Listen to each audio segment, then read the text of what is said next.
மீண்டும் தமிழகத்தின் முதலமைச்சராக வேண்டும். அதற்கு வருகின்ற நடக்கின்ற தேர்தலில் ஒரு அடுத்த வாய்ப்பு நம்ம ஊருக்காக எம்எல்ஏ ஆனாரு, இல்லைன்னு சொல்லல, பையன் ஆனாரு. அதுக்கு போன முறை ஓட்டு போட்டீங்க. அடுத்த முறை அண்ணா திமுக ஓட்டு போடுங்க. ஏன்னா அவங்க அண்ணா வந்து ரெட்டையில முதல்ல இருந்தாரு, அவரு சேர்மன் ஆனார். அவங்க அப்பா ஆகலன்னு வருத்தம் அவருக்கு வந்துச்சு. அது வரும்போது தான் பார்த்தா அந்த பஸ் ஸ்டாப் வந்து அவங்க அப்பா பேர் வச்சிருக்காங்க, எப்படின்னு பாருங்க. பஸ் ஸ்டாப் எம்எல்ஏ இருக்கிறாரு இந்த வயதுல, அது ஒரு கண்ணை கட்டிக்க முடியாத சொந்த ஊர்ல ஒரு பஸ் ஸ்டாப் அவங்க அப்பா தேவராஜுக்கு அவங்க பேர் இருக்குது, உழுது போற மாதிரி இருக்கு. இதான் திமுக விடுற மாதிரி இருக்குது, வேற ஒண்ணும் இல்லை.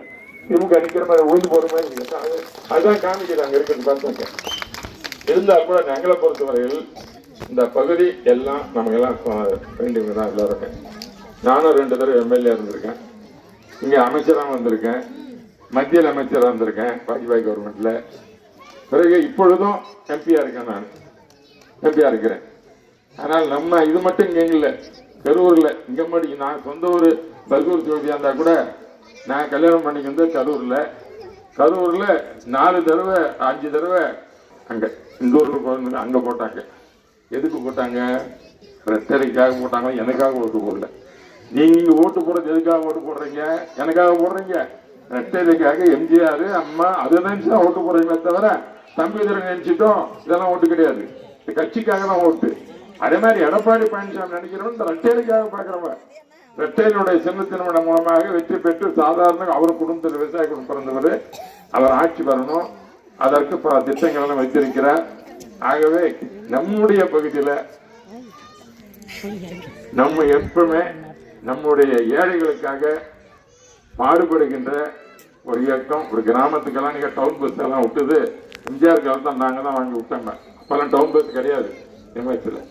எம்ஜிஆர் வந்தப்பதான் பாத்தீங்கன்னா அவர் டவுன் பஸ் எல்லாம் நம்ம கிருஷ்ணகிரி மாவட்டத்திலயா இருக்கட்டும், அதே மாதிரி எல்லா தருமபுரி அந்த பகுதியிலெல்லாம் டவுன் பஸ் நான் வந்து டெப்டி ஸ்பீக்கரா இருந்தேன்.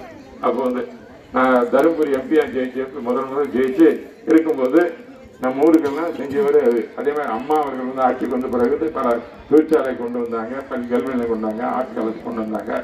இதெல்லாம் வந்து அதிமுக ஆட்சியில் வருது. ஆகவேதான் அதில் கூர்ந்து நீங்கள் அனைவரும் உங்களுக்கு கட்டப்பட்ட அந்த கட்டிடமானது நீங்கள் பயன்படுத்திக் கொள்ள வேண்டும், உங்கள் செயல்பாட்டு இருக்க வேண்டும் என்று உங்களோட அன்போடு கேட்டுக்கொண்டு சொன்னார். அடுத்து வந்து கலையரங்கம் ஒன்று கட்டப்பட்டிருக்கிறது, அது விரைவில் நாங்கள் திறந்து வைக்கிறோம். எப்போ முடியும்? ஆமா, எலெக்ஷன் வரத்துக்குள்ள முடிச்சுக்கணும். நான் முடிச்சிருங்க. ஏன்னா நம்முடைய ஆம்பள்ளி சுட்டூர் பஞ்சாயத்து ஆம்பள்ளியும் சேர்த்து 70 லட்சம் ரூபாய் கொடுத்துருக்கு இந்த பகுதிக்கு மட்டும். பஸ் ஸ்டாப்பு, அங்க கல்யாண மண்டபம் குட்டூர்ல, இங்க இந்த கட்டடம், அதை கட்டடம், அந்த பக்கம் இன்னொரு நாடக மேடை இதெல்லாம் வந்து சமுதாயத்தெல்லாம் வந்துட்டு இருக்கு. எல்லாம் செஞ்சு கொடுக்குறேன். நான் எப்பவுமே நம்ம இந்த ஊர் என் ஊரா நினைக்கிறவன். இது ஆம்பல்லின்னா என் ஊர் சிந்தகம்பள்ளி பள்ளி. நான் சிந்தகம்பள்ளி, இது ஆம்பள்ளி. அதான் என் பேரே ஒன்னாதான் வருது, பள்ளி இல்ல. ஆம் எது? ஆமா அம்மா செய்வேன். அம்மா கூட்டிட்டு போனா செஞ்சிடும், நான் செஞ்சு கொடுத்துருவோம். ஆம்பளிகளும் செய்வேன். ஆக அனைவரும் மறவாம ரெட்டைக்கு கொடுங்க. இந்த இடத்துக்கு வந்து சிறப்பாக நிகழ்ச்சி செய்து ஏற்பாடு செய்த அனைவருக்கும் நன்றி கூட விரும்புகிறேன். 2 மாசம்